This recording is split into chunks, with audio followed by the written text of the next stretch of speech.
नमस्कार दोस्तों, आज बात करेंगे 5 ऐसे स्टॉक्स की जो कि लॉन्ग टर्म पर्सपेक्टिव से काफी अच्छे लग रहे हैं। इनका जो बिजनेस है ये भी एक हाई ग्रोथ सेगमेंट में काम कर रहा है, लेकिन उसके बावजूद किसी ना किसी कंसर्न की वजह से इस समय पे ये सारे के सारे स्टॉक हमें गिरे हुए मिल रहे हैं। और जैसे हम सबको पता है, वैल्यू इन्वेस्टिंग जो कि वॉरेन बफेट सर प्रमोट करते हैं, इस सिचुएशन में काफी अच्छी होगी जहां पे जो शेयर बाजार है वो काफी ज्यादा वॉलेटाइल है। इसी के साथ साथ जो अच्छे स्टॉक्स हैं इस पे हमें गिरे हुए मिल रहे हैं 15 से 20%, मतलब ये डिस्काउंट है। सो नए हो तो प्लीज सब्सक्राइब कर देना, पुराने हो तो लाइक कर देना। शुरू करते हैं वीडियो। इस वीडियो में जो भी स्टॉक हम डिस्कस करेंगे सिर्फ एजुकेशन पर्पस के लिए, कोई भी बाइंग और सेलिंग रिकमेंडेशन नहीं है। तो इन्वेस्ट करने से पहले अपनी रिसर्च जरूर करना, और मैं सेबी रजिस्टर्ड एडवाइजर नहीं हूं। तो सबसे पहला स्टॉक हमारा ऐसा स्टॉक है जिसको लेकर के मार्केट में पॉजिटिविटी काफी ज्यादा थी, फिर ऑल ऑफ द सडन यहां पे आती है मेजर गिरावट। और इस कंपनी का नाम है Dixon Technology India. Dixon Technology India जो है ये 1993 में बनी थी। इलेक्ट्रॉनिक मैन्युफैक्चरिंग कंपनी है। ये ऑपरेट करती है इलेक्ट्रॉनिक प्रोडक्ट्स में, जैसे कि electrical, lighting, home appliance, close circuit, television, camera, CCTV और ऐसे ही काफी सारे प्रोडक्ट्स ये बनाती है। अगर हम इस कंपनी के मेजर सेगमेंट की बात करें तो मोबाइल एंड ईएमएस डिवीजन के अंदर से 84% इनके रेवेन्यूज आते हैं। कंप्यूटर, इलेक्ट्रॉनिक एंड अप्लायंसेस से अप्रोक्सीमेटली 10% के रेवेन्यू आते हैं, और होम अप्लायंसेस से अप्रोक्सीमेटली 4% के। अगर कंपनी की मार्केट कैप की बात करेंगे तो 80,000 का मार्केट कैप है। करंट स्टॉक का पीई 62.3 का है, आरओसीई 40 और आरओई 32 का है। अगर मैं स्टॉक प्राइस की बात करूं तो एक मेजर करेक्शन से जा रहा है, और ये मेजर करेक्शन से क्यों जा रहा है इस पे मैं आऊंगा। लेकिन अगर मैं क्वार्टर ऑन क्वार्टर लेवल के रिजल्ट्स की बात करूं तो देखो, quarter on quarter top line एक डिसेंट तरीके से ग्रो कर रही है, बॉटम लाइन एक डिसेंट तरीके से ग्रो कर रही है, और ऑलमोस्ट कह सकते हो लास्ट क्वार्टर से इस क्वार्टर में अच्छा खासा हमें जंप दिख रहा है। ईपीएस ग्रोथ भी दिख रही है। ईयर ऑन ईयर लेवल पर भी टॉप लाइन ग्रो कर रहा है और बॉटम लाइन ग्रो कर रहा है। सिर्फ और सिर्फ जो सेंटीमेंट है वो इस समय पे खराब है। लेकिन ये कंपनी क्यों इतनी ज्यादा परेशान हो रही है? जो ऑपरेटिंग प्रॉफिट मार्जिन है वो सिर्फ 4% के हैं। अब ऑपरेटिंग प्रॉफिट मार्जिन इतने ज्यादा इंपॉर्टेंट क्यों है ये समझो, तब आप इसकी गिरावट को समझ पाओगे। अगर कोई प्रोडक्ट मैं 100 रुपए में बना रहा हूं और मैं उसको 104-105 रुपए में बेच रहा हूं, तो मेरे पास जो मार्जिन बन रहा है वो करीब 3 से 4% के आसपास बन रहा है। और किसी भी सिचुएशन में अगर यहां पे वॉल्यूम खराब हो जाती है, मतलब मैं ज्यादा प्रोडक्ट नहीं बेच पा रहा, तो इस सिचुएशन में मेरी जो कंपनी है वो मर सकती है, वो स्टॉक क्रैश कर सकता है। दूसरी चीज, किसी भी सिचुएशन में अगर रॉ मटेरियल की जो कॉस्ट है, जैसे इनके केसेस में पीसीबीज हो गई या इलेक्ट्रॉनिक आइटम जो ये इंपोर्ट करते हैं चाइना से, अगर उनकी कॉस्ट बढ़ जाती है तो भी इनके जो ऑपरेटिंग प्रॉफिट मार्जिन है ये काफी ज्यादा हैम्पर करते हैं। लेकिन क्या इस वजह से स्टॉक के अंदर इतनी मेजर गिरावट हुई है? नहीं। अगर मैं आपको मार्केट टुडे का आर्टिकल दिखाऊं तो डिक्सन टेक्नोलॉजीज के अंदर जो मेनली गिरावट आपको देखने को मिल रही है वो सिर्फ और सिर्फ डिक्सन के वैल्यूएशंस हैं, क्योंकि डिक्सन टेक्नोलॉजी एक अच्छे खासे वैल्यूएशन पे ट्रेड कर रही थी। अगर आप रिसेंटली देखोगे तो जो इसका वैल्यूएशन चलता था, जो इसका मीडियन पी है 104 के आसपास चलता था, और एज ऑफ नाउ ये 60 के पी के आसपास मिल रही है, 62 के आसपास। और लास्ट टाइम 62 2023 के अंदर आया था, और उससे पहले ये 50 के पी के आसपास ट्रेड करती थी।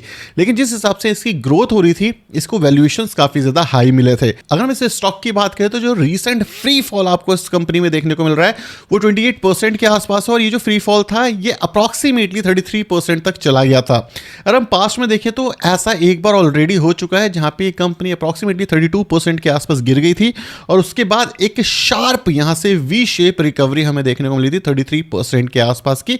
फिर मार्केट के अंदर एक मेजर कंसोलिडेशन चला इस कंपनी को लेकर के। अगर हम बात करें आरएसआई की तो ये ओवरसोल्ड जोन के अंदर इस समय पे हमें बिक रही है, मतलब काफी ज्यादा वैल्यूएशन इस समय पे करेक्ट हो चुके हैं। अभी जो वैल्यूएशन आज तक सही दिख रही थी एकदम से करेक्ट क्यों हो गई? 30% किसी भी कंपनी का गायब हो जाना बहुत बड़ी बात है। अगर आप देखोगे तो हमारे मेजर एक्सपोर्ट इस समय पे यूएस में हो रहे थे, और ये जो 4% का मार्जिन है ये हम यूएस से कमा पा रहे थे।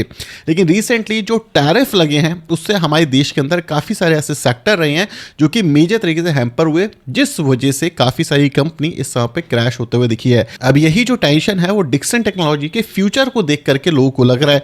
लेकिन एक और चीज मैं आपको बता दूं कि हो सकता है अगले साल हमें एक टैरिफ की डील मिल जाए, जो कि ट्रम्प के साथ हमारी बातचीत चल रही है। सो मोस्ट प्रॉब्ली हो सकता है टैरिफ हट जाए। अगर टैरिफ हट जाता है तो ये स्टॉक वापस से रिकवर कर सकता है। लेकिन एक और चीज आपको ये समझनी है कि अगर टैरिफ नहीं हटता तो यहां से भी ये स्टॉक करीब करीब 20 से 30% और गिर सकता है। अभी अपने मेजर सपोर्ट के आसपास है। सो अगर आपको ये लगता है कि टैरिफ हट जाएगा, सो इसमें पोजीशन बिल्ड करना डेफिनेटली एक अच्छा ऑप्शन हो सकता है। कोई भी कंपनी जो अपने ऑल टाइम हाई के रेवेन्यू कर रही है और नेट प्रॉफिट कर रही है, जब वो डिस्काउंटेड प्राइस पे दिखे, सो वहां पे पोजीशन बिल्ड की जा सकती है। ये कोई भी बाइंग और सेलिंग रिकमेंडेशन नहीं है, ये अच्छा स्टॉक है जो कि सब डिस्काउंटेड प्राइस पे मिल रहा है। सो हमें वॉच लिस्ट में जरूर रखना चाहिए। और 2026 के अंदर अगर ये थोड़ा सा और गिर जाता है तो मेरा पर्सनल ओपिनियन है कि मैं इसके अंदर पोजीशन बिल्ड करूंगा। मुझे स्टॉक काफी अट्रैक्टिव वैल्यूएशन के आसपास आता हुआ दिख सकता है, अगर यहां से भी 10-15% का करेक्शन मिल जाए तो। अब बात करते हैं अपने दूसरे बिजनेस की, जिसका नाम है CDSL, central depository services limited. अगर मैं बात करूं 31,000 करोड़ के मार्केट कैप के साथ ये कंपनी आ रही है, 66 के पीई पर है, ROCE 42 और ROE 32 के आसपास हमें देखने को मिल रहा है। अगर हम करंट देखें तो ये कंपनी काफी लंबे टाइम से कंसोलिडेशन में है। पीई वाइज 42 इसका मीडियन पी रहा है लास्ट 10 साल का। अगर 5 साल की बात करूं तो 52 और अभी अपने पीई से थोड़ा सा स्लाइटली ओवर वैल्यूड हमें दिख रही है, क्योंकि जो CDSL है वो बुल मार्केट का बिजनेस है। और अगर मैं बात करूं ऑल टाइम हाई से डिस्काउंट की, so yes, all time high से एक मेजर डिस्काउंट पे ये अभी ट्रेड हो रहा है। अगर ये जो कंपनी है इस वाले सपोर्ट को तोड़ करके नीचे चली जाती है, जो इसका हिस्टोरिकली काफी स्ट्रॉन्ग सपोर्ट है, जो कि है 1499 के आसपास, तो इस कंपनी में एक मेजर फॉल देखने को मिल सकता है। मतलब 27% तक ये कंपनी और नीचे गिर सकती है। लेकिन जब तक ये कंपनी इसको तोड़ के नीचे नहीं जा रही, तो करीब 11% के आसपास हमें इस कंपनी के बीच में कंसोलिडेशन देखने को मिल रही है। ये कंपनी क्या लॉन्ग टर्म पर्सपेक्टिव से अच्छी है? यस। अगर हम लॉन्ग टर्म पर्सपेक्टिव की बात करें, मतलब 2 साल, 3 साल, 5 साल की, तो ये कंपनी बहुत ज्यादा बढ़िया है। इसके पीछे एक सिंपल सा रीजन है। अगर हम CDSL के बिजनेस की बात करें, तो जब भी आप स्टॉक खरीदते हैं, आपका स्टॉक डिपॉजिटरी में जाके सबमिट हो जाता है। अगर हम बात करें टॉप लाइन और बॉटम लाइन की, तो ये ग्रो कर रहा है। ईयर ऑन ईयर लेवल पे भी top line and bottom line जो है वो कंसिस्टेंसी के साथ ग्रो कर रहा है। तो अगर हमारे शेयर बाजार के अंदर एक बुल रन आ जाए, तो जैसे ही बुल रन आएगा, CDSL, BSE, ये कुछ ऐसे स्टॉक्स होते हैं जो कि पिकअप कर लेते हैं, क्योंकि ट्रेडिंग वॉल्यूम्स बढ़ जाती हैं और इनके रेवेन्यू बढ़ जाते हैं। लेकिन अगर बुल रन नहीं आएगा तो ये कंपनी काफी ज्यादा स्टक रह सकती है। सो मेरा मानना यह है 2026 एंड के आसपास, स्टार्टिंग में तो थोड़ी सी दिक्कत होगी, बट एंड के आसपास अगर बुल रन हमारा वापस आता है तो ये कंपनी काफी अच्छी तरीके से ग्रो कर सकती है। इसी वजह से स्टॉक को भी मैं अपनी वॉच लिस्ट में रखूंगा। अगर मैं ऑल टाइम हाई से बात करूं इस कंपनी की, सो ऑल टाइम हाई से एज ऑफ नाउ ये जो कंपनी है हमें 26% का डिस्काउंट दिखा रही है। और कोई भी कंपनी अगर 30% या 40% मैक्सिमम केसेस में गिर जाए, जिसके फंडामेंटल्स अच्छे हैं, तो वो कंपनी अच्छे खासे डिस्काउंट पे आ जाती है। इसी वजह से देखो 45% के डिस्काउंट के बाद एक अच्छा बाउंस बैक हमें यहाँ पे देखने को मिला। अगला जो हमारा स्टॉक है उसका नाम है ITC होटल। अब ITC होटल को रखने के पीछे कुछ मेजर कारण है। सबसे पहली चीज लग्जरी। अगर आप देखोगे इंडिया के अंदर जो लोअर मिडिल क्लास है उसके हाल बहुत ज्यादा बुरे हैं, और lower middle class as of now लगता भी नहीं है कि अभी कोप अप कर पाएगा। लेकिन जो अपर मिडिल क्लास या जो अमीर लोग हैं उनके पास पैसों की कोई कमी नहीं है। तो जो भी उनके ट्रैवल के प्लान्स हैं या लग्जरी होटल प्लान्स हैं, ये कंसिस्टेंसी के साथ ग्रो कर रहे हैं। और जो इंडिया है उसके अंदर एस्पिरेशनल क्लास काफी तेजी से बढ़ रहा है, जिस वजह से ITC होटल हो गया, इंडियन होटल जैसे कि ताज हो गया, यहाँ पे ग्रोथ अपॉर्चुनिटी काफी बड़ी दिख रही है। इसलिए जो प्राइवेट इक्विटी वाले हैं वो भी काफी ज्यादा इंटरेस्टेड है इंडियन लग्जरी मार्केट को लेकर के, ना कि जो लोअर मिडिल क्लास को मेनली टारगेट करती है। अगर मैं रिटेल की बात करूं तो ITC होटल 40,000 करोड़ के मार्केट कैप के साथ आ रहा है, मतलब एक मीडियम कैप का, मिड कैप का ये कंपनी है। स्टॉक का P 54, ROCE 9 और ROE करीब 6 का है। ये एक हाई केपेक्स बिजनेस है, याद रखना, मतलब मनी इंटेंसिव बिजनेस है। और ऐसा नहीं है शॉर्ट टर्म में कुछ करेगा, नहीं। हमारे लिए अगर लॉन्ग टर्म अपॉर्चुनिटी देखनी है तो ITC होटल हमें अच्छा दिख सकता है, क्योंकि इंडिया की सेकंड लार्जेस्ट सबसे बड़ी कंपनी है ये होटल इंडस्ट्री के अंदर, और इससे पहले सिर्फ इंडियन होटल ही आती है। PE की बात करूं तो जब से इसकी IPO आया है 2025 मई के अंदर, तो आप देखोगे इसका वैल्यूएशन इस समय ऑल टाइम हाई के आसपास है। बट प्राइस पर्सपेक्टिव से इस समय पे आप देखोगे ये प्राइस डिस्कवरी फेस में था और ऑलमोस्ट अपना प्राइस डिस्कवरी फेस कंप्लीट कर चुका है, मतलब जहां से शुरू किया था वहीं पे आकर के खत्म हो चुका है। अगर मार्केट के अंदर ग्रो आती है, पॉजिटिव सेंटीमेंट होता है, तो ये कंपनी भी ग्रो करते हुए हमें दिख सकती है। ईयर ऑन ईयर जो टॉप लाइन ग्रोथ है वो काफी इंटरेस्टिंग है, बॉटम लाइन जो ग्रोथ है वो काफी ज्यादा इंटरेस्टिंग है, क्वार्टरली रिजल्ट्स जो हैं वो भी काफी पॉजिटिव आए हैं। सो ऐसी कोई डरने की बात नहीं है अगर हम लॉन्ग टर्म पर्सपेक्टिव से सोचें। लेकिन अगर आप शॉर्ट टर्म पर्सपेक्टिव से सोचोगे तो फॉर श्योर यहाँ पे वॉलेटिलिटी दिखेगी। एक और चीज अगर हम ITC होटल में देखें तो यहाँ पे एक बहुत ही बढ़िया चीज क्या क्या है कि अपने ऑल टाइम हाई के पास तो गया था, लेकिन उसके बाद क्या हुआ, उसके बाद एक अमेजिंग करेक्शन दिखाया 25% के आसपास। ठीक है, 25% करेक्शन क्यों आया है, क्योंकि मार्केट सेंटिमेंट अच्छे नहीं है, और ये अच्छी बात है। तो वापस से अगर ये 75 के आसपास हमें मिले तो एक अच्छा बाइंग जोन हो सकता है। मैं ये नहीं कह रहा आपको खरीदना है नहीं खरीदना, नहीं, ये टोटली आपकी खुद की कॉल है, अपनी एनालिसिस करना उसके बाद खरीदना। बट अगर मेरे को खरीदना है, इट्स माई चॉइस राइट, तो मुझे खरीदना है तो मैं इस सिचुएशन के अंदर करीब करीब 187 के आसपास में देख रहा हूं। मुझे लगता है एक मेजर सपोर्ट है, यहां पे पोजीशन बिल्ड करूंगा। इन सारे के सारे स्टॉक्स में SIP अच्छा रहने वाला है, बिकॉज मैं यहां पे 2 साल 3 साल 5 साल की बात कर रहा हूं। और कभी भी कोई स्टॉक अगर हम बल्क बाय करते हो, मार्केट कंडीशन खराब हो जाती है तो बहुत मेजर लॉस हो जाते हैं। इसी वजह से SIP स्टॉक के अंदर SIP करना एक अच्छा ऑप्शन हो सकता है, और यही मैं करने वाला हूं क्योंकि ये मुझे लॉन्ग टर्म पोर्टफोलियो का पार्ट बनने वाले हैं। अब बात करते हैं अपने फोर्थ एसेट की, जिसका नाम है ग्लोबल हेल्थ। अब ग्लोबल हेल्थ क्या है, मेदांता आपने नाम सुना होगा, लग्जरी हॉस्पिटल इनके हैं यहाँ पे। दुनिया में काफ़ी सारे अलग अलग हॉस्पिटल वाले सेगमेंट में ये काम करते हैं, मेनली कैंसर के लिए काफ़ी ज़्यादा माने जाते हैं, और ये काफ़ी तेज़ी से ग्रो भी कर रहे हैं। अगर आप देखोगे जितने भी अमीर लोग हैं वो मेदांता की साइड जाते हैं।